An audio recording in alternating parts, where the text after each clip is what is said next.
I was always interested in other states of consciousness. How do different conscious states change in the brain dynamics? And meditation, I think, is one way to do that without external help.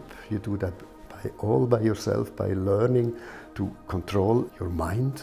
And I think all here combine meditation with science and technology.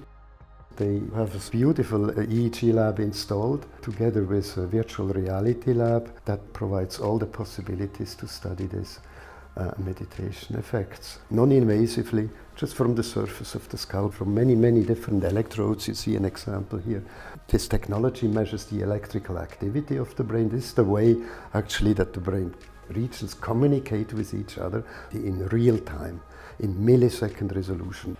There has been studies showing that mental activity or spontaneous thoughts are parceled into different states, and these different brain networks are related to different type of functions. We cannot read the thoughts, but there is one frequency which is called alpha activity, which is heavily increased if you are not attending, and it is decreased or it's reduced when you focus your attention. So attention is related to a decrease in alpha activity, and that's what we observe in expert meditators. Alpha is decreased.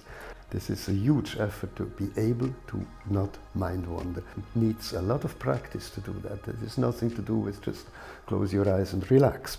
In order to be motivated to continue to do that, then I think it's good to have a sort of an objective measure that tells you you're on the right path. You're succeeding, you're doing better than you did in the first time you came here. And the success can be objectively provided eventually by measuring brain activity. It just confirms eventually what you experience already. We are just in the beginning of a journey. You know, it's still a little bit mystical, this meditation, and it's in the Western world not that accepted yet.